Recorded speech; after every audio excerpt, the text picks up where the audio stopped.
is the largest nation on Earth, physically. It's ginormous. It covers an area equal to basically 1/8 the size of all the inhabited land on Earth. We think of China as huge, but Russia is significantly bigger. We're pretty big too. We've got outlying areas in Hawaii and Alaska that give us a big geographical reach across a big spread of the globe, but you know what? Russia's got 11 time zones contiguously across the belly of their huge country. We've got 3. They've got 11.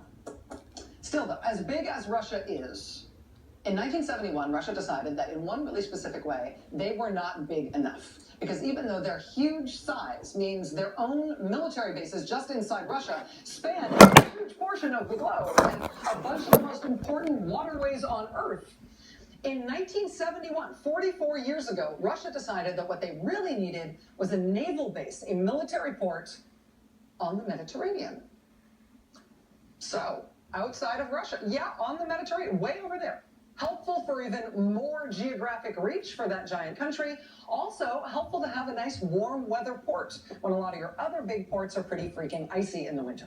And so in 1971, Russia entered into a long-term lease deal with the nation of Syria for Russia to operate a big old Russian Navy base inside Syria. It's Russia's only big military port outside of Russia itself. They took it over in 1971. They operated it for 20 years until the Soviet Union collapsed in 1991. They have operated it for the next 24 years since then. It's really important. It's a really important lily pad for them. Tartus, this base in Syria, it's Russia's outpost on the Mediterranean. It's their outpost in the world. That's how they are in Syria. It's very important to them. They've been there for more than a generation now. Really, it's very important to them. They have been there for more than a generation now. I swear. Governor Christie, I swear. Governor Christie. Well, Wolf, I'll tell you what reckless is. What reckless is calling Assad a reformer. What reckless is allowing Russia to come into Crimea and Ukraine. What reckless is inviting Russia into Syria. Gosh darn you, Barack Obama, for traveling back in time and inviting Russia into Syria when you were 10 years old in 1971. That was so reckless. What reckless is inviting Russia into Syria. To be clear, Russia already in Syria. But it was that kind of night. One of the things I would immediately do, in addition to defeating them here at home, is bring back the warrior class. Petraeus, McChrystal, Mattis, Keane, Flynn. Every single one of these generals I know, every one was retired early because they told President Obama things that he didn't want to hear. Carly Fiorina last night saying that General David Petraeus was retired early for telling President Obama things he didn't want to hear. General Petraeus actually left the Army in order to become head of the CIA under President Obama, and then he left that job because he had an extramarital affair and gave classified information to his mistress for which he was found guilty of a crime. Maybe she meant a different General Petraeus. As for General McChrystal, he left the service after an unflattering portrayal of him and his top staffers was written up by the late reporter Michael Hastings and then published in Rolling Stone. It's possible, though, that Carly Fiorina meant an entirely different General McChrystal who nobody's ever heard of. I'm quite sure, though, that she knew who she was talking about when she mentioned General Jack Keane. And I know that's who she was talking about because he's on Fox News all the time. So I know that's who she was thinking of. He, too, she said, was retired early after giving President Obama advice that the president didn't want to hear. Let's let Fox take it from here. This is freaking amazing. One of the things I would immediately do, in addition to defeating them here at home, is bring back the warrior class. Petraeus, McChrystal, Mattis, Keane, Flynn. Every single one of these generals I know, every one was retired early because they told President Obama things that he didn't want to hear. You heard it. Carly Fiorina last night mentioned General Jack Keane by name, and guess who is here? General Jack Keane, alive and alert and with us this morning. Did you, in fact, General, give advice to President Obama which he didn't want to hear and didn't take?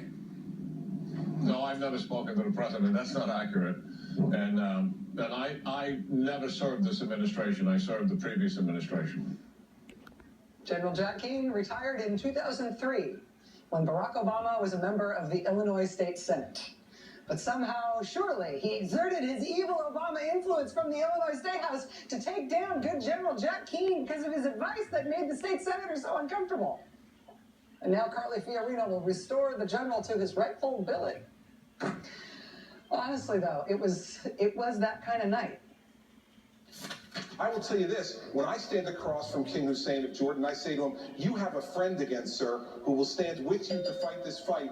He'll change his mind. See the serious thing at the end? He's like, nailed it. Yeah. Got the name in there. Chris Christie really going for it there, saying he will give King Hussein of Jordan what for? This is footage of the funeral of King Hussein of Jordan from when he died in 1999. He's been dead for 16 years. And his son, the King of Jordan, since then, King Abdullah, he's not exactly like an obscure, low-profile guy. If American political leaders know the name of one king in the Middle East, it's probably King Abdullah. But not last night. Not with these guys. Mr. Trump, Dr. Carson just referenced the single most important job of the president, the command, the control, and the care of our nuclear forces. And he mentioned the triad. The B-52s are older than I am.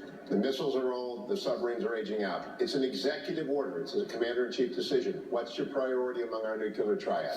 Well, first of all, I think we need somebody absolutely that we can trust, who's totally responsible, who really knows what he or she is doing, that is so powerful and so important. The three legs of the triad, though, do you have a priority? Because I want to go to Senator Rubio after that. I think for me, nuclear is just the power, the devastation is very important to me.